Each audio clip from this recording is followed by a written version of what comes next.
I really do believe this is a very idealistic view, but I still believe if people really did have the incentive for it, then they would do it. That incentive would be to put all of your chips into mindfulness.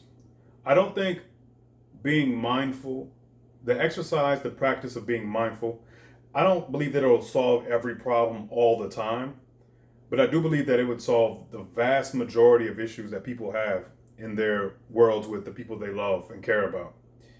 Mindfulness will incentivize you and will enable you, it will fortify you to have difficult conversations. Mindfulness will make you say, dang, you know what?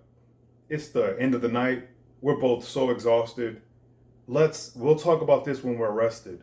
Not to avoid, not because this doesn't need to be discussed, but maybe it doesn't.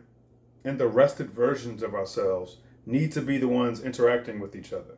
And I guess that's the other point. People don't want to acknowledge that there's different versions of ourselves. That's so subtle. I call it 10 o'clock at night antics.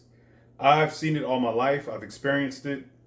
This thing where it's the end of the night and we're the worst version of ourselves, but we don't look at it like that because we're not sensitive to all the changes that are happening inside of us throughout the day. Or rather, I would argue this, we become, desensitized to our tiredness. We become desensitized to our deficiencies, to our malnourishment, to our discombobulation. And because we become desensitized to it and we lose that sensitivity, we don't realize that when we are often speaking to each other or even just thinking about problems. And it's something that I have to put all my effort into. We don't want to acknowledge, listen, my brain at this moment, my mind at this moment is a mind that is compromised. If you have a sprain in your ankle, you should do other exercises. Don't go running on that ankle though and inflame it and make it worse. Do other forms of exercise, of physical activity that will help nourish it and stretch it out. Or just the practice of engaging in rest, eating the right foods. It applies to our mental muscles, our mental abilities, our faculties. It is so analogous. I'm trying to find a way because it's such a subjective thing. Our mental abilities are so analogous to our abilities and our physical capacities. It's like you need rest to be your best mental self. And you need rest in exercise, reading, meditation being non-judgmentally observing the rise and fall of your thoughts and feelings in your mind. That's an oversimplification. Um, all honest, vulnerable conversation, the kind that helps energize and clean out the energetic pathways within us. I don't get what people, I guess, would call woo woo often. I will get woo woo with talking about something like the cathartic process of speaking to that which weighs on our heart. And it's not even about speaking to that which weighs on your heart because you're right or you're wrong. You should speak about it because it's weighing on it.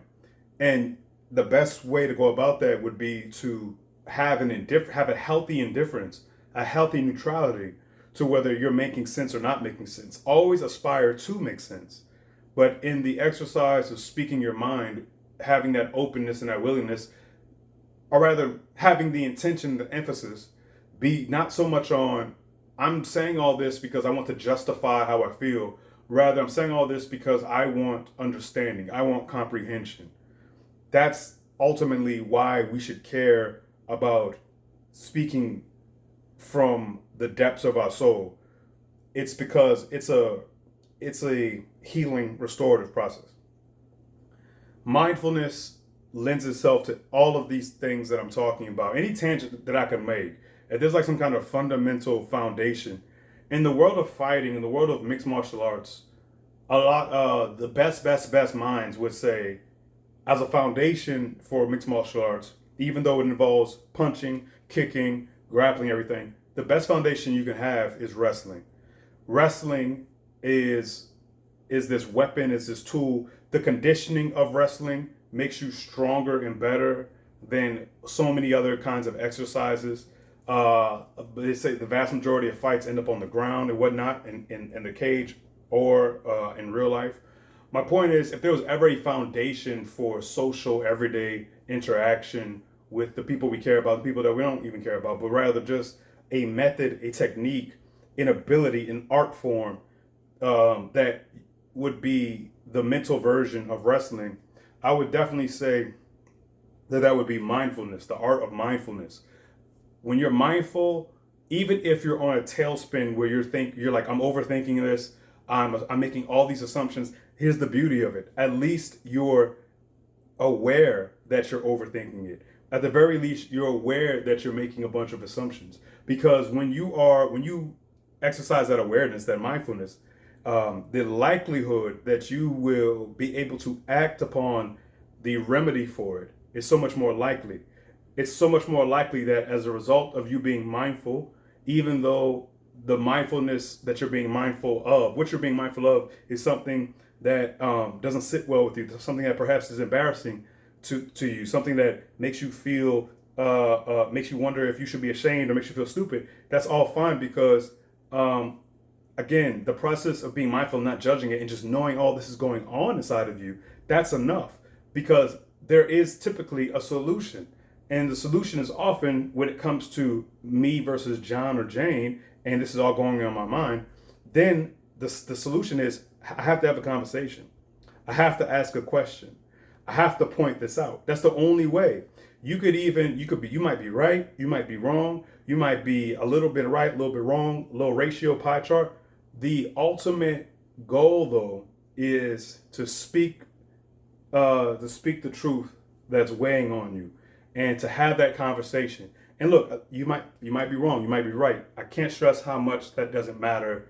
Rather, what matters is the process of seeking understanding and clarity, because that's what it's about. There's no scoreboard when it comes to what I would call the pillar of healthy conversation. There's no scoreboard when you're doing a workout on your own and trying to strengthen yourself and better yourself.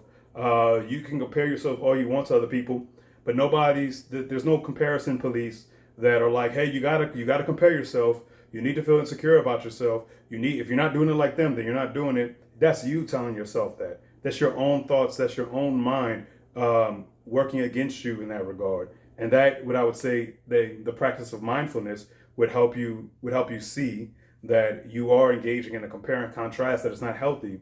And at the very least, what do they say when it comes to people? What do they say when it comes to somebody, an addict?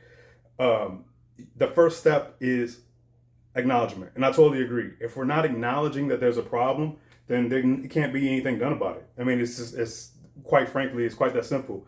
However, unfortunately, many of us do not have the people in our life that help push us in this kind of direction.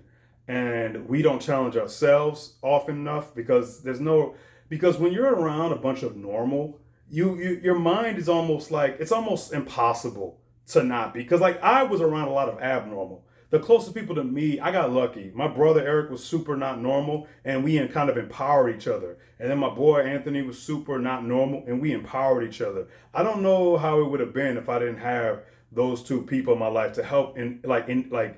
Like some people enable each other's crappiness, enable each other's unhealthiness.